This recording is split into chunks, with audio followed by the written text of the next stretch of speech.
All right, Great White. Welcome, my first viewer tonight. I was trying to finish my meal, but you're already here, so I'm gonna come on in early. Well, not really early, but come on in and say hi. How's it going? Four viewers now. Hi, everyone. Let me chew my food. This is not ASMR. Just me trying to smash in some sardines. What's up? Juice. Dried chicken.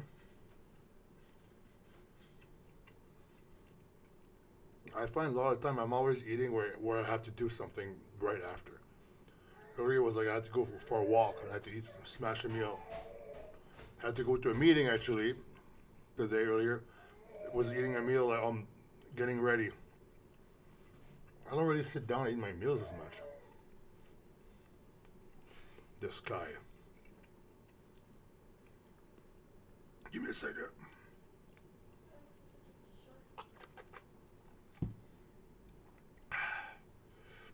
Two viewers. We lost two people. Oh, Mr. Goose with 6 viewers now. All right. Well, we're gonna start. Let me remove the sardines from it within my between my teeth. Okay. I'm ready. I'm ready to go. Hi everyone. Welcome to Antoine Anonymous, the Saturday Night Live. Your favorite one, your favorite Saturday Night Live. Just me and with the boys and the gals talking about addiction, recovery, and mental health. Mustafa is on alcohol right now, but he loves me. Hey, we love you too. Listen, I was on all kinds of shit just a few years back, you know. So why would I not like you if I was exactly probably worse in a worse spot than you, my friend, Mustafa? So you're at the right place, you know. If you have a desire to stop drinking, you're in the right spot. If you don't have the desire right now, maybe you'll get inspired by hearing our story of strength and hope and our experience. So I hope any of you guys are struggling right now. Mr. Goose 72, what's up? Great White is there. Anybody with some clean time? We got one person under the influence now, but you know what? Everyone's welcome here. Because you know when I stepped in my first rehab, if I didn't feel welcomed, imagine that. Imagine the first time I go to a rehab, I didn't feel welcome amongst my peers. I mean, I felt like I was kind of like, honestly, I never felt like I was out of place. I felt like I was with a bunch of other addicts, but that's what I was, right?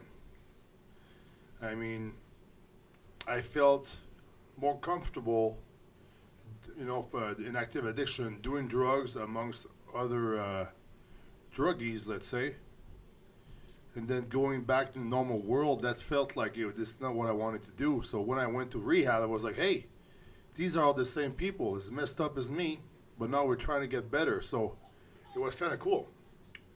It was kind of cool to be in rehab. But honestly, every time I had to make the decision to go to rehab, it was a really hard decision. Even though it was like a clear one, I didn't want to give it up. I had to suffer a lot. And then my son is laughing over there. I had to give up the fight, you know, because the whole time of me using was like I'm trying to control this thing. I'm trying to avoid consequences. I'm trying to hide it from people. That's a good sign to see are you like to see if you're an addict or not. It's like, oh, are you hiding certain behaviors from people? Are you lying about the number of cigarettes you smoke? Are you lying about how often you take drugs? Are you lying about how many drinks you're drinking to people around you? Are you hiding? You have a stash somewhere that you're hiding it from people? These are all like little signs that maybe your bad habit is maybe an addiction after all. But in rehab, whatever I said, people kind of heard it. It's like I can go to a meeting and I don't, let's say if I go to another country, I go to an NA meeting or something, I'm going to hear stories that I already know. Why? Because it's my story.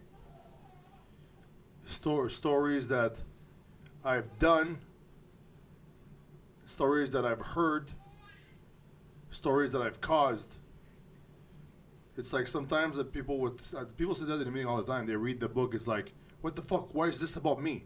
They're so self-centered. They think the book is written about them. I guess maybe they're schizophrenic or something too. But it's because we all have the same story. We can't handle life out of how it is.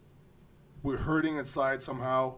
We found something that numbs it, enhances it, or masks it, or just removes it, and then we keep doing that until our life is ruined and out of control. Mustafa says, I can't understand someone like you in this sport who is sputter and always push we to uplift. You are awesome, Anthony. Actually, in Turkey, we have a night. All right. Yes, thank you, Mustafa. I think Google Translator is not working as well tonight, but I appreciate you being here, and hopefully you can get some inspiration in reducing, or at least reducing or stopping your drinking. So, because sometimes I said it in the last yo ODO, what's up? I've said it in the last live stream last week. I thought I was only hurting myself with my behavior, right? Well, I was like, what do people care? I'm only hurting myself. I was actually hurting everybody that loves me and everybody that I love too. So it's a cunning disease. It is a disease. Watch Me Do Stuff says, I never smoked weed in like 4 months, craving every day. Good job on the 4 months clean off the weed. It is hard when you first start. It's like I had lots of cravings. I had lots of cravings when I first tried to stop using. Man, it's like all I thought about. It's pretty crazy because whether I did them or not did them, the drugs, I thought about drugs every day. And honestly, there is still a moment every day to this day that I still think about it. But I've learned to accept it. I've learned to accept the feel of what it is, the feeling of craving and stuff. And I understand it more now. It's like it's not me. It's like it's my brain is like seeking. If I'm tired, if I'm lonely, if I'm hungry or hungry, my brain is gonna seek something outside of myself to make me feel better. So it's like that's all it is. It's like man, it's like your brain wiring is working against you. Your soul wants to do the right thing, but your body and brain is telling you to do the other thing. So what is it? Do you say like, oh, because I feel this way, I must be right to use? I thought like that. I thought because I'm angry, I'm entitled to use drugs. Fuck these people. I'm gonna go ruin my life. I'll show them. I'll show them. I'll go use drugs. Fuck these guys. Right? It's like that's how I thought. But in reality, like I said earlier, it's not because he was laughing so much. So funny. In reality, it's like, oh, I thought because I felt a certain way, I was like, I was right. It's not because it's not because I'm angry that I'm right. So now it's like, oh, so I need to dictate my actions, not reacting from my emotions. I need to like, they say that I heard it in the rooms, like, oh, your first thought is never the good one. Like, when something happens, you react, fuck these people, I will fucking kick his ass. That's never the right answer. The first thing that comes up for me is never usually the right answer. I need to like take a moment here, step back, create some space, and let the answer come in, the real answer, guided, through my higher power. Hopefully, if I allow it. Hussam, my brother, Habibi, how you doing? Family is great. Baby was laughing, was very funny. OTO is saying, been struggling with hair loss lately, losing confidence. Yeah, I mean, the hair, look, I lost my hair, so I know exactly what you're going through. But the thing is, our image can also be a thing that's outside of ourselves, even though it's us. It's not you. It's not your soul. It's like if your well-being and your happiness is linked directly to how you look, and you have this certain thing you want to look like that's like unachievable, or whatever, it's like, if that's how your brain thinks, it's like you're addicted to how you look. People say bodybuilders, they're addicted. Yeah, but some of them are. I mean, some of them train because they like the way it makes them look, and some people train because they love training and how training makes them feel. It's two different things, right? So I do get it. Deal with the hair loss, it sucks, but acceptance is the best, honestly. And me, because I'm going to be 38 in like a week or whatever, now I'm pretty much like getting older. So my baldness matches my age. But I was bald like pretty much 10 years ago, like, almost 10 years ago. It sucked back then. I was like, I understand why Bradley Martin wears the hat was wearing the hat all the time. Because it's kind of like, oh man, I'm like getting old, whatever. It's not a good look. You have this young face, this like ripped body, then you're getting bald. So I get it. But honestly, at some point, audio, trust me, you won't give a fuck anymore. Or you could just go to Turkey or something. But yes, I'm going to keep going through the comments because there's a bunch of comments. Watch me do stuff. I think I was not able to grow where I was in life, so I was smoking weed to be at everyone else's level. Because the people I was around were so dumb, I had to wait for them all the time. That's how. Yeah, I mean, the people say you are a mix of the 5 people you hang around the most, right? So if you feel you had to like do that to just hang around and be accepted in that with your peers in your group, it's kind of a gateway. Like sometimes the gateway is like, it's not the drug itself, it's like it's the people around you. OJ is saying, I was an alcoholic for 7 years, quit 2 years ago. But I'm still working on losing fat and getting to shape. TRT helped me with my neurochemistry. Been watching you for over 15 years. You're the best. Hey, you're the best too. 2 years, you quit 2 years ago. Dude, that's good. Alcohol is a tough one. Because you know what's crazy? At least my drug, only the hard drugs, street drugs. There's no LCBOs for like whatever hard drugs you can think of, right? Imagine I'm trying to stop doing drugs, and then there's like real drug stores, like dealers, like legal stuff trying to sell me stuff. There's ads because there's ads for alcohol, right? And then alcohol is killing people, but they're allowing ads on TV. So I know it's really hard for people who smoke weed or drink alcohol because it's widely accepted now, but it's still ruining a lot of lives. So, I feel you, but congrats on the 2 years of sobriety. Edgar, 74, what's up? Hey Antoine, what's up? You're very inspiring. When are you competing again? I don't know if I'm gonna not this year. Maybe next year. Maybe when I'm 40 years old in the Masters. I don't know. Turn out the volume, sure. Let's see. How's that? Is that better? It sounds very loud in my ears. This should be better though. Let me know, Edgar. No, I mean Tom.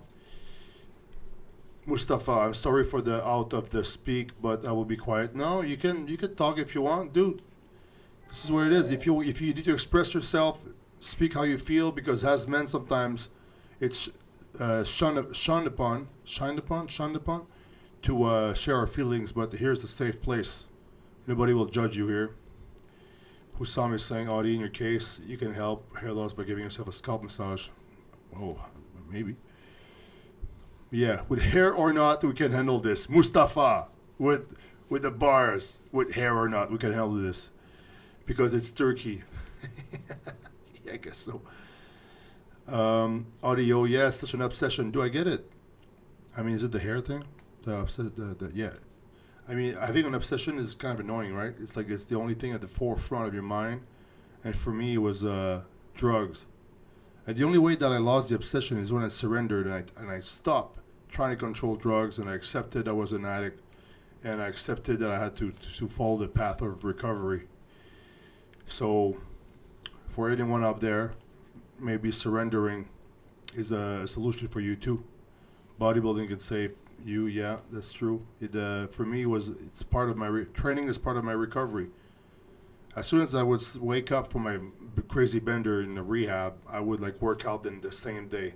Start my recovery, start my working out, take care of my physical, obviously through training, hard training, and then the spiritual. This is that was the hard part, the hard work that I needed to do because addiction is kind of a spiritual disease. The human condition is what we are facing. Zeus, yeah, well, the fact that we're human is very cool, but also it's like our brain is made to recognize patterns and to find like things that make us feel good. So that's why we get addicted.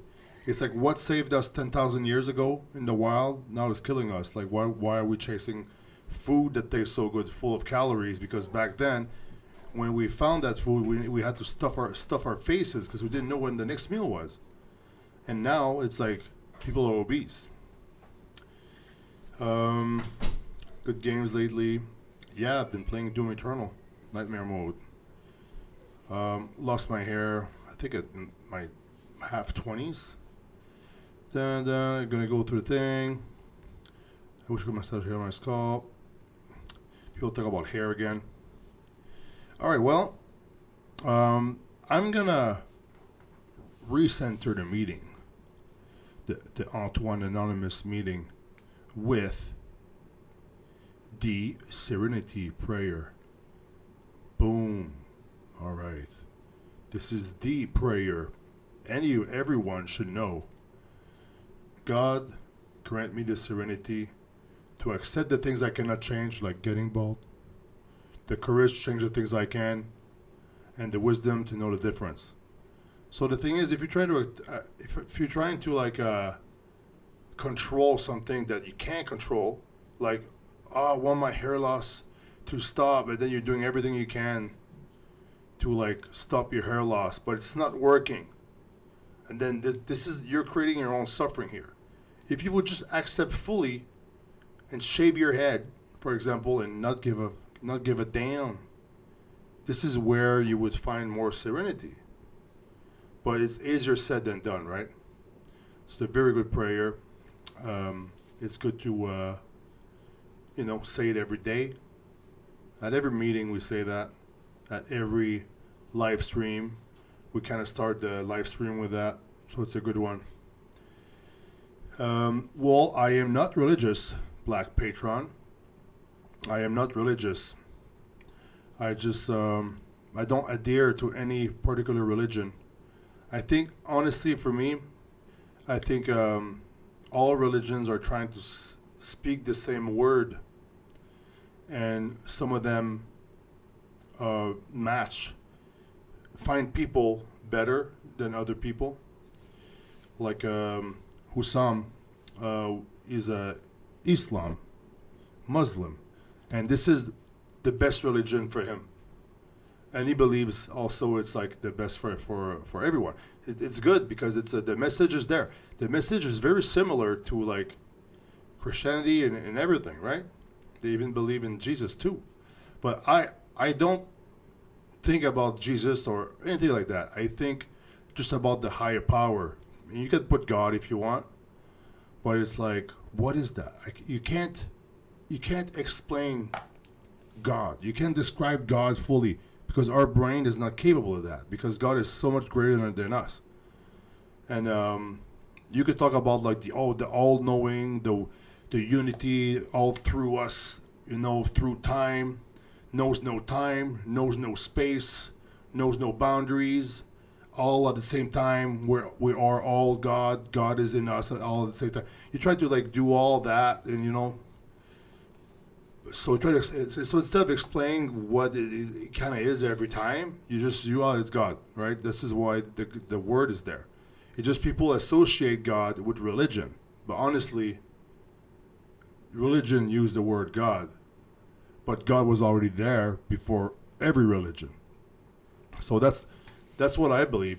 But honestly, to have a good recovery program, you need your higher power, but that's your own personal. It's like it says a bunch of times in the 12th step, the God of your understanding.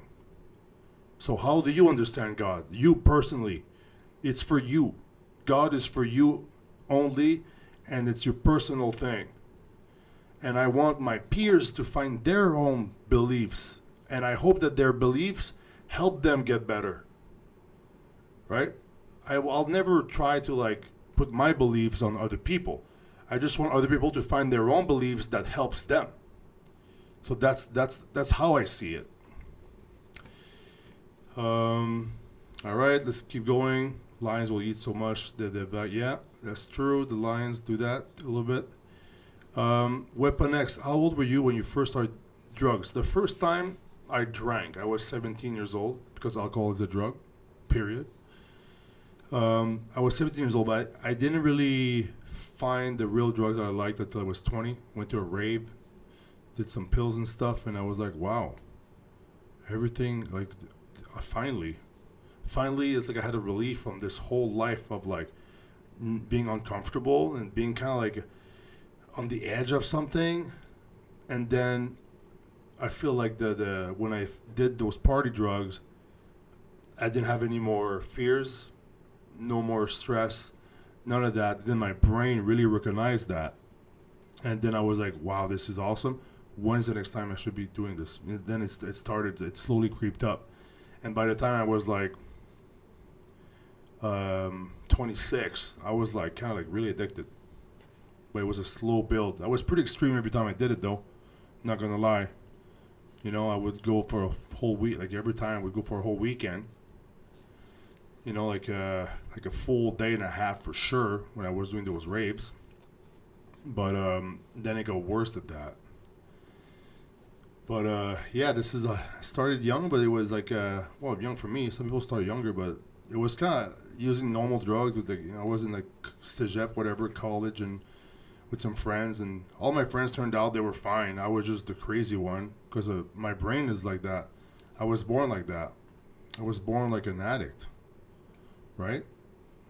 Because I was born with the traits of being compulsive, obsessive, and impulsive. So, yeah. Mustafa saying, well, yeah, I do believe in God. I think I've said that before. The pump is a cure. Here's another. You should make a prayer out of that. Ali says, I feel like I have a problem controlling my eating. When I have a cheat day once, I have one thing. It's so hard to stop till the day is over. Oh, yeah. I know exactly what you're saying, Ali. I think a lot of people are in your boat. I was like that, too. It's like you're binging. You know what I mean? It's like you get a dopamine hit, and then you want to keep going. It's just like, oh, I can only do it today. So you're trying to, like, maximize your time, and then you end up feeling really bad and guilty. So it's kind of funny, right? You're making yourself feel good at the moment with the mouth pleasure, instant gratification. The sugar, the fat, the salt tastes really good at the moment. You're going to stuff your face until like you lose control. You're powerless. You can't stop. And then after you feel guilt and shame. It's exactly like me and drugs. I would do it as much as I can for as long as I could. And then after that, I would feel guilty and ashamed of it because of the bad consequences, the things I missed, and my responsibilities I didn't do, and maybe sometimes the things I did while I was on drugs. So, yeah. And then Watch Me Do Stuff says, so back to drug use. I think it's the anticipation that makes us want to do it. Yeah, you know what, like sometimes like I would be craving drugs so much, I would wait for the dealer on the side of the street or whatever, and I would be like, fuck, checking my phone, my watch. And I was like so anxious, but as soon as I would get it in my hands, right away I felt better. I didn't even do it yet. It's like the anticipation was like making me super anxious, but as soon as I got it, I would take my time, go home, and just prepare everything on the table, whatever it is, right? Because there was a whole like ritual, almost like a routine, you know? It's like this was part of the whole thing. So I get it. Yeah, Ali, then you feel guilty and hate yourself. You do. The person I hated the most in my life was me in rehab, right? It was me. For like 3 or 4 weeks, every time I would go in rehab after a bender, I would hate myself more than anything and anyone else in the world. So I get that. So they're still talking about hair. Okay. Oh, T.O. says it just gets rid of all anxiety. I talk about alcohol. Oh, yeah. Okay, I see what you mean. You feel like alcohol is part of your personality now. It's part of your... And you're scared that maybe I'm assuming here, like correct me if I'm wrong, that if you don't go without it, people won't like you the way you are. But these are all like normal justifications and rationalizations. It's like this is what addicts do. They'll give 1,000 excuses as for why they think they need drugs, right? So that's very normal. It's like it's very normal. You're not like alone like that. I felt like for me, I was entitled to do them because I wanted to party and I deserved it. And then I just couldn't stop. Then I was just like losing control and I didn't care. You know what I mean? So audio, I get that. I get that. It's hard to like. It's like a life without drugs. Life on life's terms. Life as it is. It's like too scary and too, on like too much. So we put drugs or substances or alcohol in us, and then we have a filter, and now we can actually handle life the way it is. So now, me in recovery, I had to learn how to live life without the use of drugs. That was hard. Okay, like stopping using drugs, that's hard, but it's kind of simple. You just stop, you do something, you go somewhere. Me, I would check myself in rehab because by myself at home, I would always relapse. So for me, I would go to rehab. But now it's like, okay, now the first part is done. That was kind of the easy part. Now it's like, how do I stay clean? How do I stay off the drugs? This is where I had to learn how to live life on life's terms. This is where my recovery program comes into play. So I'm very grateful that now today I can just live a full day, a full happy day without drugs. And it took me a while, but I got here. What my next is saying, now that you've been strong in your sobriety, how would you help a good friend at relapse? I'm actually dealing with, okay, this is important. If you have a friend, like for example for me, if I try to help some people in the program and then they would relapse and stuff, but then I try to think about my own recovery. When I wasn't ready to stop, there's literally nothing in the world that would have convinced me to stop.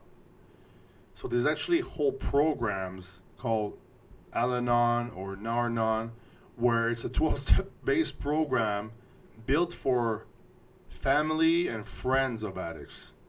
So not even addicts. It's like addiction is so powerful and it creates so much suffering that it's like it's hurting everyone around you. So there's actually programs for people around addicts to make them learn how to cope with life. And it's pretty much centered about like letting go. So you can help your friend, obviously, but is your friend if your friend is not willing to help himself, it's kind of a losing battle. It's kind of sad to say. Because for me, if I wasn't ready, there was nothing that would have stopped me. So a lot of time, what parents do, they actually kick their kids out. It's like it's pretty much like almost. I'm not saying you gotta do that, but it's like by cutting them off and like at least not enabling them, they reach rock bottom faster, and then they want to get better faster. But if they actually get what they want and they keep the relationship with you, it's like you're enabling them. All right, I'm good. I don't have to change. Because honestly, for me, if I didn't have bad consequences, I would have kept doing drugs probably. Surely, I'm sure of it. You know what I mean? So, I hope your friend finds the gift of desperation, the gift of despair. It's like when you're so desperate, you're willing to do anything to get better. Admitting you're an addict, crushing your ego, humbling yourself, getting on your knees, literally sometimes, and asking for help. So hopefully your friend gets there. Ali says, I would love to meet you sometime. I'm always in Hamilton every 2 weeks from Kingston. Yeah, do that. I mean, we could, yeah, I don't train like that with people, but you could come to a meeting. There's a lot of meetings around here, you know. Disappointment is more real than hate. Hate is bad. Yeah, I mean, I know that my family didn't hate me. They were just like very disappointed and hurt by the things I was doing. Watch Me Do Stuff says, sometimes the more you use, the more you feel bad. Like you feel good at first, but then you lose control. You actually feel worse and worse. Yeah, and sometimes I find like the last hit you do is never as fun as the first one. because like you're more tired, this is more this is stress, this, that. You've been going on for a few days. It's like, it's crazy, right? Because you're actually looking for a relief. You want to feel better, which you do for a little bit, and then slowly it gets worse. It gets worse and worse and worse. And then you're stuck worse than before you did it. It's like the biggest scam. Addiction is like the biggest scam. You buy into it thinking it's good for you. You know, it's going to make your life better. And then it makes it super worse. So, Chuck E. Cheese Ranch, what's up? I'm glad I never took anything long enough to get hooked besides nicotine. Yeah, I mean, some people they just avoid it. So I'm glad you did. I mean, nicotine is also a drug, right? But it's kind of a subtle one because you don't really have bad consequences besides maybe cigarettes or whatever being expensive or vapes, whatever. It just slowly gets you. And then yeah, you have to like have a good amount of willingness because they won't be the gift of desperation that much. I mean, you'll feel disgusting sometimes. You know, like after taking too much nicotine, then you stop and then you do it again a few hours later. So I get it. There's actually 12-step meetings for cigarettes. I thought it was kind of funny. You know, because in NA and AA, everybody smokes cigarettes. It's like this is the only thing left people can do without that. That's a drug that doesn't ruin their lives, pretty much. You guys talk about mountain bike. It's good. Yeah, calm state, meditation. Yeah, Weapon X, they do have programs like that. If you feel like you're really been affected. Ali says, you have meetings there. Of course, there's meetings. You know, for anybody looking for a 12-step meeting, AA if your alcohol is your drug of choice, NA if drugs are your thing that you're struggling with. You just type, for example, we'll take Hamilton, for example. Hamilton NA meeting list or Hamilton NA meetings. And then you just like press search on Google. It's all there. Addresses and time. Where to go, when to go. It's free and it's made by people in recovery. All addicts in recovery. It's not government funded. It's funded by us only. That's why we're always in like church basements and stuff because the rent is like super cheap. Sometimes it's like $100 per month to have the room for an hour or two, right? So, yeah, this if you go, for example, to like I'm going to Tampa at the beginning of August for the Tampa Pro Show. If I want to go to a meeting there, I just type Tampa NA meetings list. They're all gonna come there. They're all gonna come there. I could give you an example. You could try that if you want. Let's see if I can share this.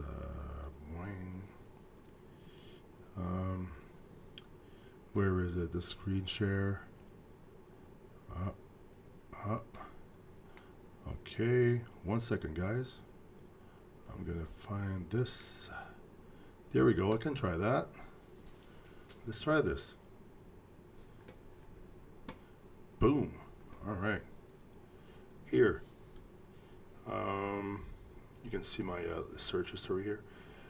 Tampa, Florida, NA meetings. See that? Boom. Tampa Narcotics Anonymous meetings. Click on that. Boom. Right here. Holy shit. So let's say this Sunday after the show, I want to go to a meeting. Sunday, it's all here. All what is that? What happened here? Okay. All cities. I want to do Tampa. All right. Sunday, Tampa. So right here, 8 a.m. is one here. Together we rise. Oh, baby. I love you. I love you. If you're a woman, you just want a women-only meeting, you can meet on Zoom. There's Zoom meetings too, all the time. So that's pretty cool, right? So look, so maybe like, oh, I want to go in the afternoon at 1 p.m. Tug. What is that? Anyway, click that. Say, okay. So there it is. See that? Boom. Oh, shit. It's right here in Tampa. The meeting at 1 p.m. is open to addicts and non-addicts alike. All are welcome. So that's pretty cool, right? Very cool. So it's as easy as that, my friends. You can just like type it on Google and then boom, you got it. So you guys are chatting a little bit. That's cool. Let me see if there's a question in there somewhere. Nicotine, vapes, cigarettes, cheat days again. Money, addicted to money, yeah. Obsessed with making money. It's like if you think like, oh, I'm gonna be happy when I have this much amount of money. And if you think like that for like 15 years, well, even if you have more money in 15 years, you've been thinking a certain way for 15 years. So it's like, wait a minute. I just hardwired my brain to think I'll never have enough money. So it's pretty crazy, right? When you think about it. So it's like you'll never be happy if your brain thinks the way it thinks. It's a thinking problem. So you need to change the way you think. So that's pretty hard. Well, Ali, I mean, just DM me on Instagram. I'm not going to publicly say where I'm not going to dox myself. But if you go on Instagram, Antoine V87, send me a DM. I'll bring you to the meeting if you want. No problem. All right. Weapon X. For me, dealing with sobriety, I find I get depressed from time to time, and I struggle that once that passes, I'm so happy that I did not relapse. Yeah, you know what? That's a good comment, because it just makes me think about this saying, "This too shall pass." And if you want, somebody was mentioned religion. It's actually in the Bible somewhere. Somebody says, "This too shall pass." I don't know if you guys are good with the Bible stuff, which proverb it is, or which section, quote. I don't know. But this too shall pass. Hussam, is it in the Quran? Is there a section that says that nothing lasts forever? Like that everything will pass, the bad feelings and the good feelings? Because the thing is, in life, nothing lasts forever. Not even the planet Earth. Not even the universe, maybe. You know what I mean? And certainly not the way you feel. So we have to be careful not to make a decision that's permanent to a temporary feeling. I'll say that again. Do not make a permanent decision on a temporary feeling. Ooh. Wow, like a bad tattoo or something. Chuck E. Cheese. I had a friend who would crush and snort oxycodone. Tried it a few times, but liked it too much and noticed that it had me starting to chase the feeling, so cut it off. Dude, that's good. Some people will do that. They have like this switch where like, whoa, they kind of like look at them, I like this too much, and they just stop. That's good. I think just keep that discipline, keep that trait. I wish I had it. For me, it's like, oh, I like it so much, I want to do it again. I didn't think I would get addicted. I didn't wake up when I was younger, yeah, I think I want to be homeless and do drugs. Like, nobody ever thinks that. Every homeless in the street ended up in the street not because they wanted to get there. It's because of the decisions they kept making it one after another, and it led them there. It led me there. Right? So we have to, like, if you can stop that before it's too late, it's good. But for me, there was no way I was stopping. People try to warn me, right? But I'm like, not me. I'll stop later. But if I'm thinking always that I'll stop later, I'm never going to stop. It's like the procrastinators, right? Oh, I'll do it tomorrow. But then tomorrow comes, they say the same thing. I'll do it tomorrow. And then tomorrow comes. I'll do it tomorrow. So he says, yeah, I'll stop drugs tomorrow. I never did, except until I was kind of forced to do it. and surrendered, right? So I get that. Chuck E. Cheese Ranch. You guys have funny names. Um, Zeus is saying life as transgression and tribulation, hence the promise of suffering. Yeah, well, one thing's for sure. Life, if you were born in life through suffering. I've seen my wife give birth. We all came through suffering. One thing's for sure, there will be suffering for everyone in this world. But that's the good thing too, because we know, because we know suffering, we actually know the opposite. And how do you call that? Happiness, I guess, just like being happy and comfortable. So yeah, so because we go one way, like it's good that evil is there. The only way we can know what that good is good, that we can be grateful for good, is because we know what suffering is, what evil is. Usam is saying, of course, being patient is the key. We all be tested in life with different things. Could be anything like material, family, being poor, being rich, whatever you think about. Yeah, we're all tested with different things. For example, like sometimes I'm like, oh, this person's biggest suffering is that, when you're a teenager, this girl, she broke my heart. It's the end of the world. And then it's like you're seeing this teenager, like, wow, you don't know suffering. But for them, that's the biggest suffering they ever had. So we can't not validate their feelings, right? Everybody, there's always somebody that's got it worse out there. And there's somebody that's got it better too. And whatever they're going through, they're feeling it the way they're feeling it. So we can't really judge people like that. So I get what you're saying. Really? You want the Delray Misfits? Oh, man. Rest in peace, Lenny. Big Lenny. Talked with him a few times. DMs. It was funny. I think he had addiction problems too a little bit. I'm not too sure. Some of the DMs he would send me with videos and the voice messages, I could kind of get a glimpse of there was a little bit of unmanageability in his life. But hey, this guy was genuine. He was himself, Mark C. Listen to the pain. It is both history teacher and fortune teller. Pain teaches us who we really are. Sometimes it feels so bad that we feel like we're dying, but you can't really live until you died. Whoa, that's cool. That could be on a cool shirt or something. I like it. Yeah. Yeah, step work. You're going back? You're going through the step work again? That's good, man. I did it once a long time ago, then I restarted it, and I just didn't do it because I feel like I don't feel like I need to right now. I mean, I should, right? But I don't feel like I need to. I feel like I'm kind of living the program.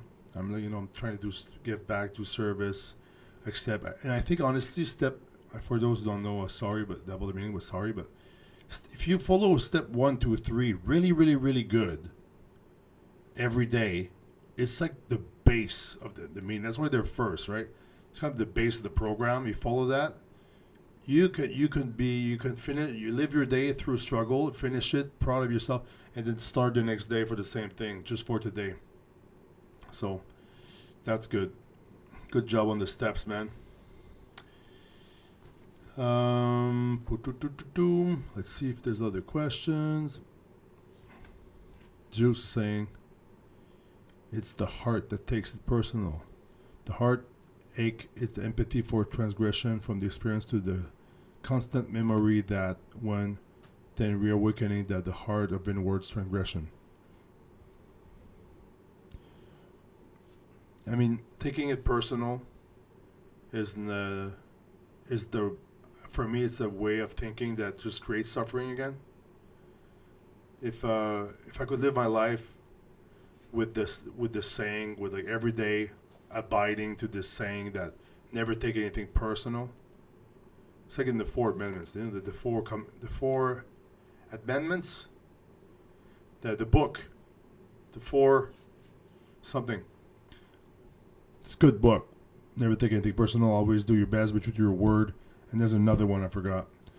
But those are if you live those with those four agreements. With those four agreements, you'll be good. Mark C is saying doing the fourth step again, and my last one was 7 years ago. So I think this one will be harder to do because these are the things I've done clean when the dope hasn't been around for some time. Ah, I know what you mean. It's like the wrong, like the thing, the bad things you may be done, and then you don't have the drugs as an excuse to do it. But the thing is, like, even though the drugs are not there anymore, we're still like flawed human beings, right? But it's really good that you're doing the fourth step again. And for those that don't know, the fourth step and the 12th step is like, it's pretty much like you write everything down, things that happen to you, things you've done to other people. It's like a mirror of your whole life, all your actions, especially the ones that are kind of like holding on and that are creating a resentment against yourself maybe, and you have to like write it all, and then the fifth step is like you read it to another human being. So you're writing it down on paper or on a computer, and then you're saying it out loud to another human being. Oh, Taylor Jane is here. Wifey. What's up, wifey? So it's like Taylor, can you explain the fourth step? Probably better than me. But pretty much like you have to like, like there's a preacher at a church in this little closet, a preacher in a closet. That sounds wrong. Maybe it's not the right choice of word. Preacher and priest in the closet. But they're in this little cabin there, and then you're speaking of your sins out loud. It's like, and then you ask for forgiveness. So the fourth step is pretty much you write everything down, and then the fifth step is like you're saying to another person all these things, and you're doing that to work through it, to see what it is that's inside you that you're holding on. You write it like you aren't going to tell anyone, and if it even pops in your head, you're supposed to write it. Yeah, but what are we writing exactly? Like things we've done, things that happened to us, just anything.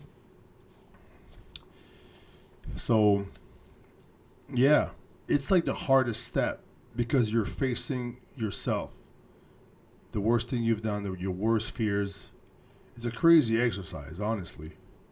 Imagine that. There's things that people do, and they're like, "At this, I will never speak about that to anybody." They feel so ashamed and guilty of it.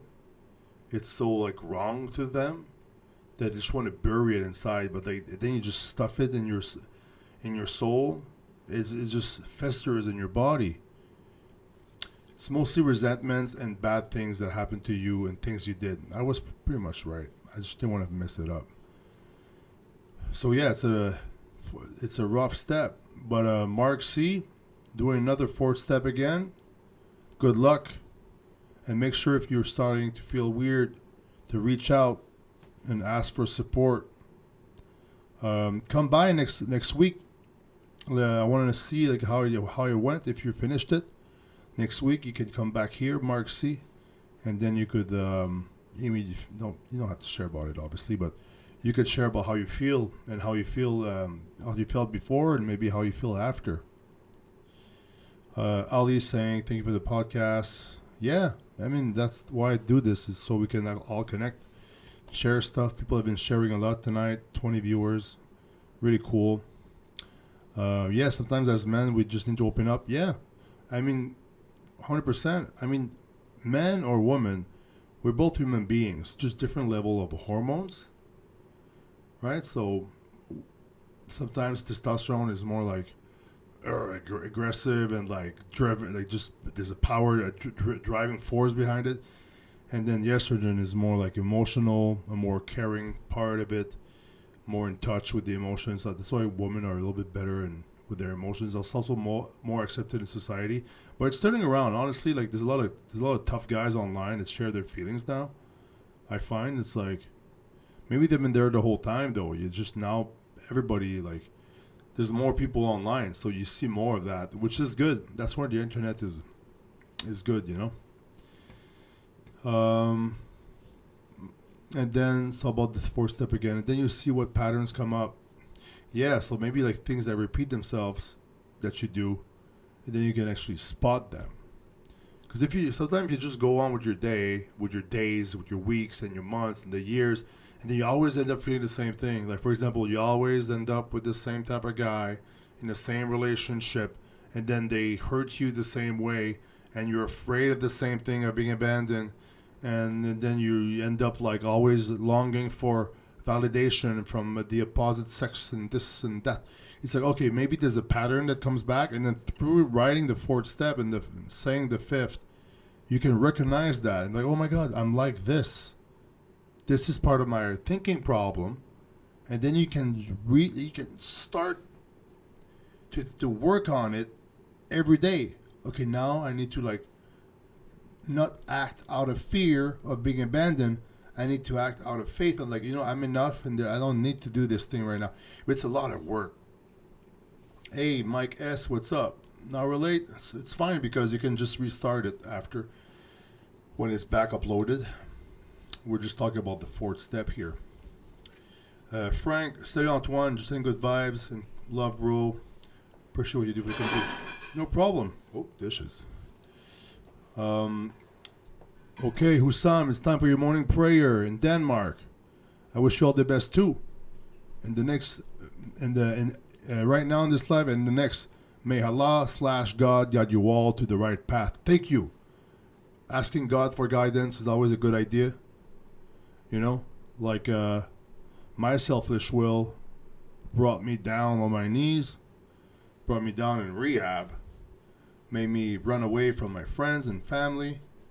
So you know what? Maybe I should give up my self-will and maybe ask for our higher power's will, God's will. Sometimes the word God is useful for things like that. Like, what am I supposed to say? The good orderly direction, G-O-D, right? For the agnostics and the atheists. Sure. It's like the right path. The right path. What is the right path? Doing the right thing. How do I know what's the right thing? You have to stop and listen to your heart. Ask the universe. Take a moment of silence and try to hear the answer. And inside your heart, you're going to hear the answer. You could do the exercise right now if you're not too distracted, or you can do it tomorrow or later on tonight. But if you actually ask a question out there in a prayer form, and then you have a moment of silence after, and you are listening for an answer, I guarantee you an answer will come. From where? The ethers. I don't know. But it works. Mike, this is TRT. This is addiction and recovery live stream for mental health. I'm not a doctor, and I'm going to focus the questions on recovery. I think, Mike, you can ask ChatGPT. ChatGPT can be a good trainer, too. Sean Pocock, 4 years clean from fentanyl next month. Thank you for being one of the best of my inspiration, Antoine. Congratulations. I got 4 years, too. What's your clean date? If it's May 28th, there's like, including me, 3 people in this live stream so far in the past few weeks, that we all have the same clean date. They'd be sick if yours was the same. Yeah, congratulations, dude. I'm glad you're alive. The thing with fentanyl is that if you stop and then relapse, it's actually more dangerous than if you just kept going. So it's very crazy that it works like that. Imagine that you're trying to do better, then you relapse, you lost your tolerance, and then the shit is so strong that you overdose on the same amount you did before. Very tricky. And sometimes you're doing even less than before, and then it's just too much for your body. People die from overdoses. They think like, oh my God, they were really irresponsible. Yeah, obviously you're doing hard drugs. We're all irresponsible. But they didn't plan this. It was just the body wasn't used to it anymore. Like just in my last rehab, I forgot her name. Rest in peace. She was like here for she was at the rehab for 28 days. She finished her rehab, whatever, like early or something. She let, and then we heard, oh, she passed away. 28 years old woman. She passed away because she just like, and the one of the other guys in rehab found her on the floor in the kitchen. Like he looked through the keyhole. She saw her on the ground. It's like she just passed out and just stopped breathing. So fentanyl is like, this is what's like unaliving. It's like an epidemic, unaliving a lot of people. Like you'll rarely hear people like overdosing on cocaine or whatever, right? They're gonna run out of money before doing that. Mike S is saying, alcoholic, 2 DUIs, been sober over 10 years. Hey, congrats on that, 10 years. Much of my recovery was observing myself from an outside lens. That helps a lot. This is why, like, writing it down, like we said earlier, like writing it down and stuff. This is actually, you're outside of the paper. Like you're here and the paper's here, so you're outside of the paper, and on the paper is yourself. You wrote it all down, so it helps. Yeah, dude, I'm glad it clicked for you. Stay off the sauce, man. It's not good. Really glad you're in recovery now. Stay on the right path, one day at a time, brother. Jesse Brown, my friend got Naxalone, dead, survived, and later that night did more. Oh man, that's addiction to its purest. It's like something that nearly killed him. He survived, and then did it again. Crazy. I'm sorry to hear that, man. And that this is one of many stories. Very sad. Very sad. It's like we're doing it again, thinking we'll be fine this time, and then it just gets us eventually. So, and Chuck E. Cheese is saying that that's how my cousin died. Went back to cocaine with an old friend after being sober for a couple of years, and told us the Lord the same I used to. Really, he died from cocaine. That's crazy. Sometimes now the shit is laced. You gotta be really, really careful. Ali said that's pretty much what killed Greg Kovacs. Oh, the Nubian. Yeah, sometimes like you don't reach out because you don't even think you have a problem. You think you're under control, and you need like consequences and people around you like not enabling you and stuff. And you need to have like your ego like low enough, like you need to like humble yourself low enough to be able to like reach for help. Some people never get there. Some people never get there. I'm lucky I got there. You know what I mean? Xavier, hey brother, how are you this weekend? The family's good. I'm good. Did a meeting today. Lots of people, good turnout tonight. And yeah, I'm alive. I'm happy. My baby's happy. My wife is happy, I guess. Maybe she's happy. She's struggling with the baby, but she's doing an awesome job. Shout out to the wife. Well, she's doing the dishes and laughing. Maybe she's a little bit happy. Yeah. Now the guys are talking about Greg Kovacs, Canadian bodybuilder, passed away. I didn't know he was from drugs, honestly.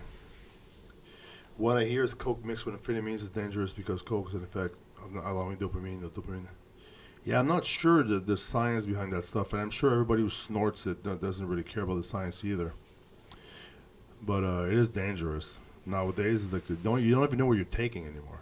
Like we're far from the coca leaves from the whatever South America. That's for sure. Crazy Canadian cooking, triple C's. Almost a year sober from alcohol. Congratulations. I appreciate you too. You do any program or you just like doing your own thing and it's working? But it's good, man, dude. Like I said earlier, like alcohol is kind of like a really hard to stop because there's like stores everywhere, even the grocery stores. Imagine like there's like a Fent addict is walking in the grocery. He's like, oh, Fent, discount Fent, 2 for 1 Fent. And it's like right there. And there's like, you watching the Super Bowl, there's like, Fent. And they're like on the beach doing Fent. Buy Fent. Shit. I'm gonna get demonetized. Don't buy Fent. Jesus. You know what I mean? It's like, imagine there was ads for like the hard drugs. It would be even harder. So it is hard for alcohol. Really hard. It's like they're doing ads like for a substance that kills people. I mean, if I was a mayor of a country, there'd be no ads for this shit. I mean, I think people could do what they want, but like, there's some shit that should be illegal. Because if it's like, imagine like this kid, oh, I want to party, let's go buy some stuff. And then you go to the pharmacy, triple Fent o'clock, special price. You got some Fent coupons, and then you just die. So I think Fent should not be available. But like all this horrible shit that like grows out of the earth, yeah, whatever.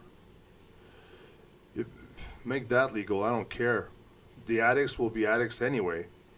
But the thing is, I think like having like establishments for people like that is just like more help. People talk about it more, and no ads. Ads only on like, hey, this is bad for you, this is a risk for this, risk for that. Like they glorify alcohol. Like, hey, like college guys, like, it's so fun to drink beer. We all look good, a lot of fun. And it is for a lot of people, honestly. Like, a lot of people will just be normal. It's like for me, like no, Fent is not legal, obviously. It shouldn't. You think it being legal helps anyone? Well, I think it's because it's harder to get. People don't go there as easy, but I think people who end up going there, they end up going there anyway, right? But yeah, at least there's no ads for it. But what I'm saying is that some people like are not addicts, right? They're fine. They can just drink normally and stuff. And for me, like, alcohol is not my thing. But even as an addict, I would drink alcohol. I would drink it fast and be like, and think like, okay, when am I gonna feel this? This is how I drank. I didn't drink like, taste, the bouquet, it's a little color rosé, like a little, oh, there's a little bit of apple, smell to it. No, none of that shit. I would drink it and I'd be like, what? When am I supposed to take the next dose? So like, this is how I drank. So people who drink like that, alcoholic. You know what I mean? So those people should not drink. And then if somebody never done any alcohol, sees an ad, oh, this looks like fun. I want to be surrounded by hot girls too. And then they buy a pack of beer, and then they had trauma in their past in their life, and then now they're just like, this is like fixing exactly the thing they fear, the anxiety. It removes it. Now it's a social lubricant. Now they feel themselves for the first time, and now they're addicted to alcohol. You know what I mean? But obviously, same thing for cigarettes. They're allowing a bunch of shit because of, I guess people owning shares in corporations. I'm not going to go into all that, but it's kind of like frustrating that people are making so much, like companies are making so much money out of the misery of people. Same thing for gambling. I think, fuck gambling. People should gamble if they want, but some of them are like sick with that too. You can be addicted to anything. So what do you guys think? They still ask for cigarettes. They should still ask for alcohol. I agree, but I'm sure that the TV stations would not agree, and the YouTube ads would not agree. There's even like, I think there's alcohol ads on YouTube. Black Patron is saying, if people risk going to jail if they seek help for their addiction, chances are yeah, right? You're right. I mean, I guess. I think here in Hamilton, there's so much help out there for that. Like just this morning, this guy just drove up to the park, you know, and I saw the guy was looking around, and I was taking a walk, and I said, "Hey, can I help you? I'm looking for a person." I said, "Oh, I think she's over there." The guy was bringing methadone directly to the tent. Hey, that's a nice service. Free Uber Eats for methadone. And I'm paying like, I'm getting guilt tripped putting $2 in the tip for delivery when I'm already paying delivery fees. and this guy is delivering methadone for free to this homeless girl. So there's a lot of help out there. It's out there. But yeah.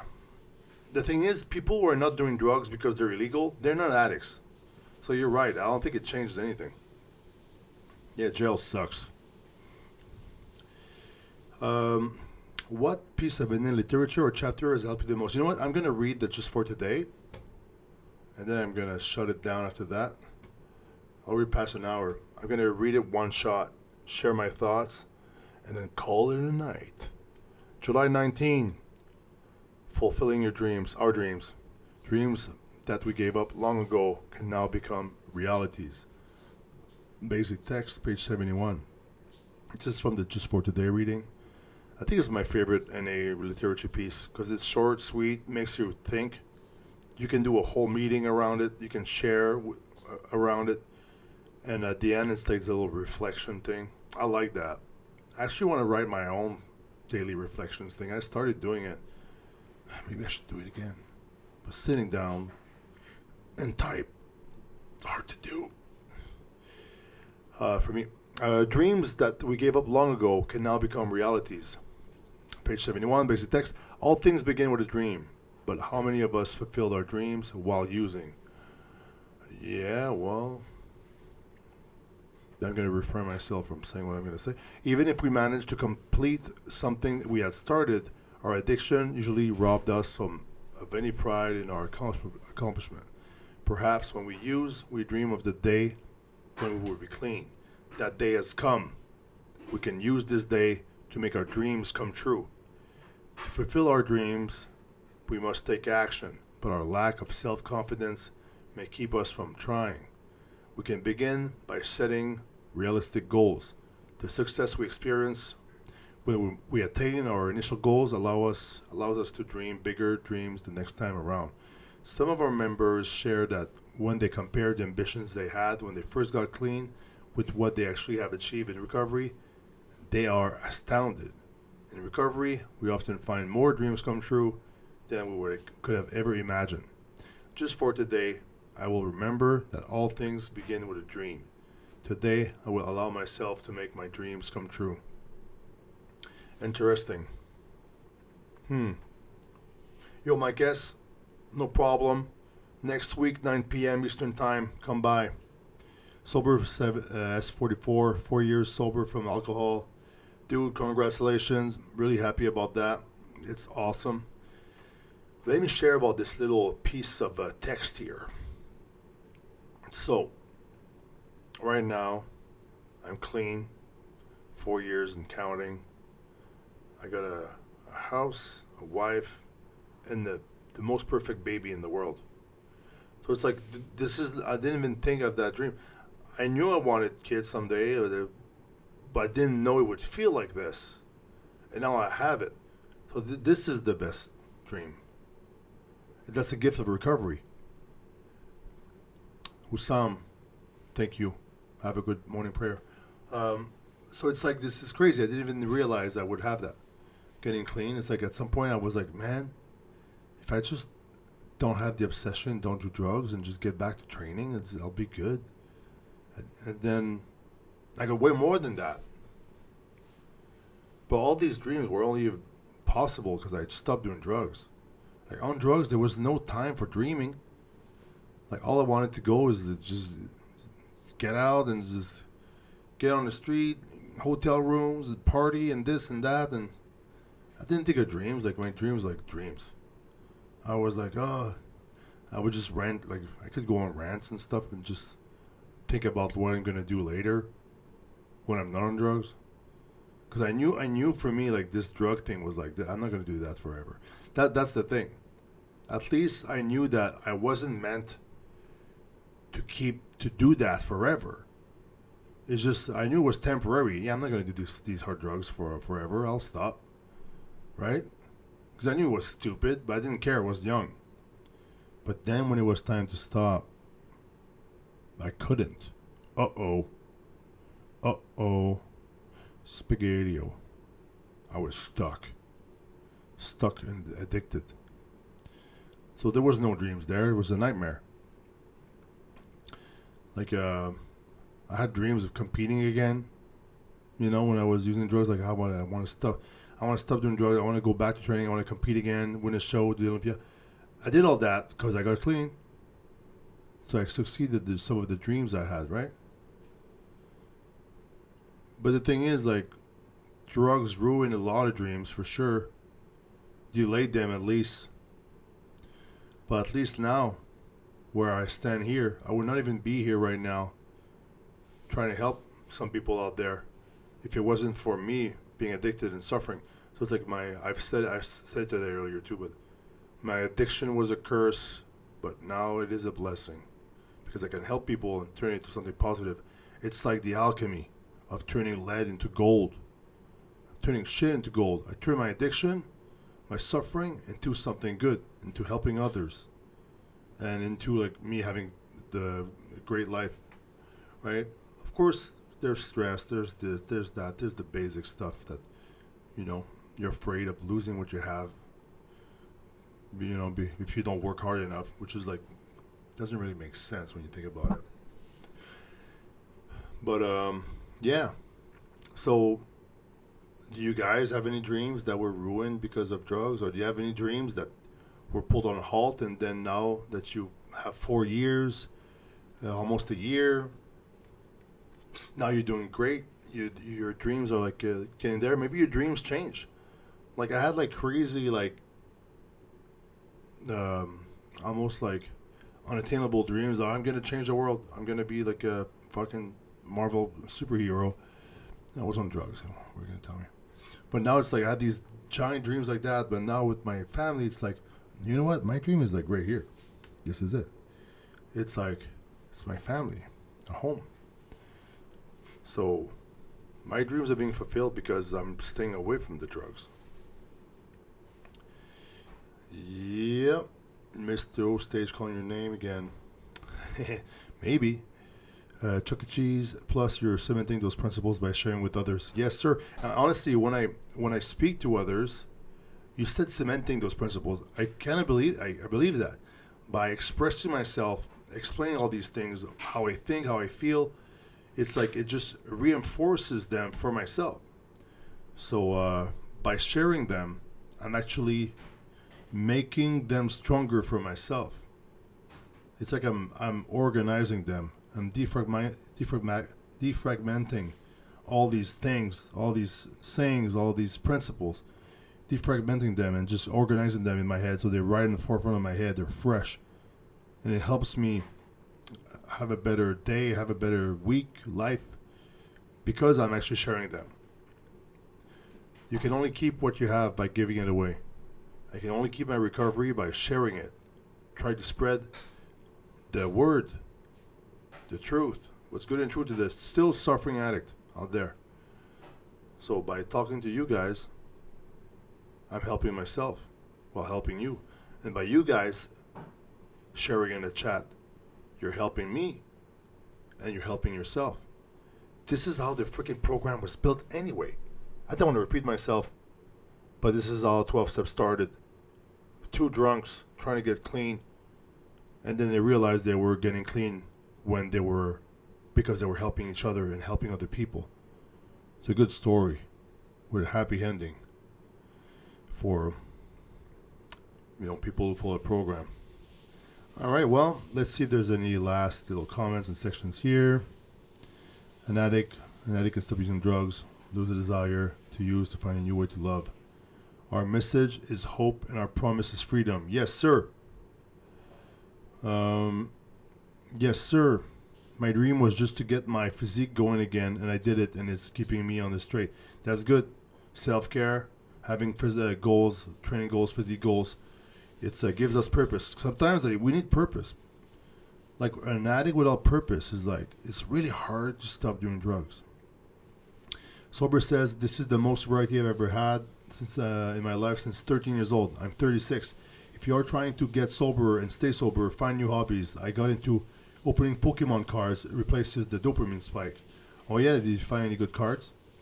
My wife plays Pokemon Go. But you're like into the real cards, like a Charizard 1 or something. It's like worth $1 million. That's kind of cool. Yeah, man. Like it's good to have like little things like that. The thing is, like once you get clean, you need to find joy in like other things, right? It's like my drug use was so intense. Imagine that, and I would do the crazy things on it, like things like it's just I'm not gonna get into it. Just crazy stuff. And then I go back to like I'm feeling like shit, and then like, oh, what? How am I supposed to have fun now? Then I had to relearn that too. And now I'm able to enjoy the little things, like gardening, I guess. I mean, playing video games, like playing Doom, like on nightmare mode, it gets pretty intense. But it's like there's small things, right? Like I went for a run today, listening to techno, whatever it is. And you're collecting Pokemon cards. That's awesome. Collecting cards since 2021, dude. That's good. What's your best card? How much is it worth? If you don't mind me asking. Jesse Brown, whatever works till you form the new habits, Mr. Sober. Yes, sir. That's right. Weapon X is saying, to be honest, it's difficult to be living your dreams because even if you don't think about it, if you mess up with your addiction, you could die. You could die. That's always in the back of your mind. It should be. Because, yeah, I mean, yeah, you could die from addiction. But you know how you could not die from addiction? If you don't do the drugs. And then what's the best way to not do the drugs? You get into a support group program. Share about it. Weapon X, you told me you were going back to the meetings. Did you go back? Did you go back? Because you said you would. I remember.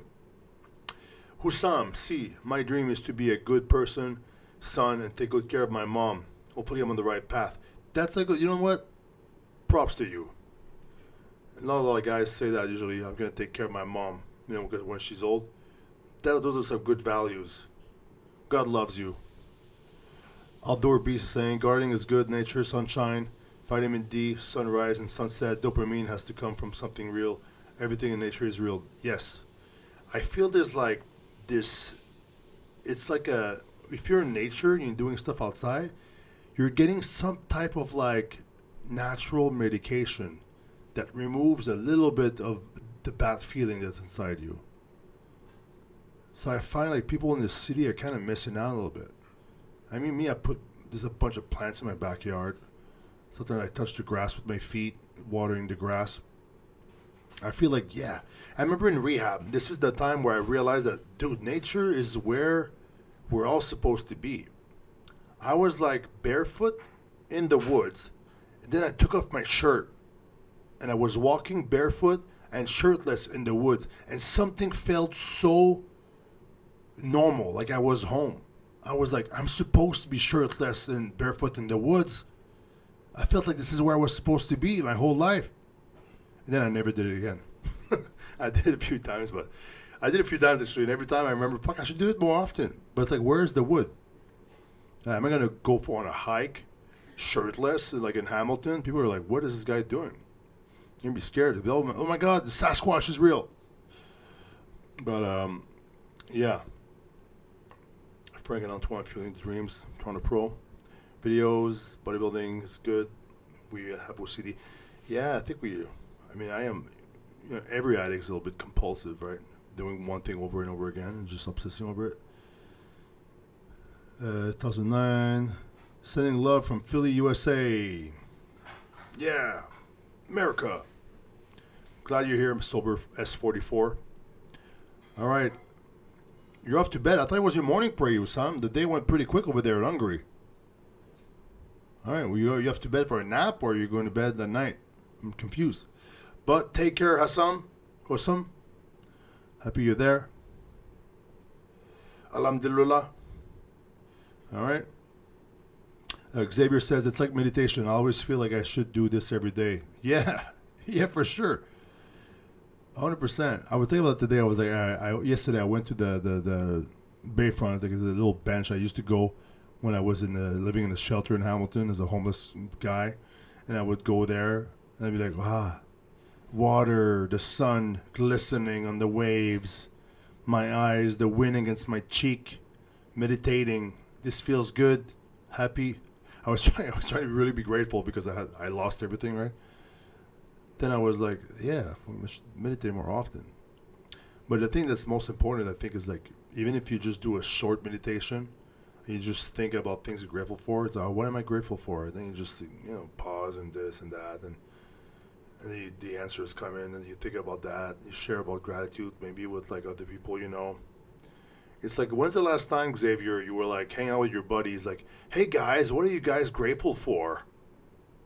With your bros, just like in your gym bros in the locker room, taking a shower. Hey guys, what are you grateful for today? What? I'm grateful for my soap not being dropped. But anyways, I hope you guys are good. I'm gonna go now. I'm gonna go. 10:30. We've done enough. But you know what? I'm happy all you guys came in. It's good. 24 viewers.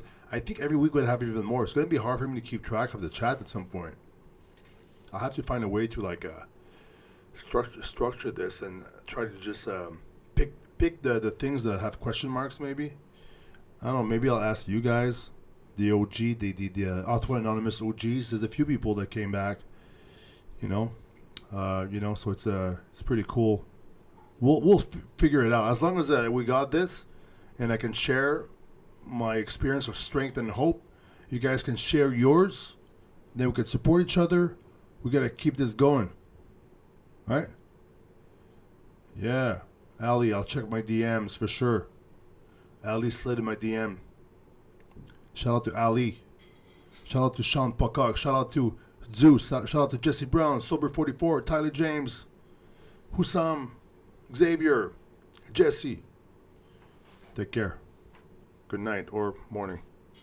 See ya.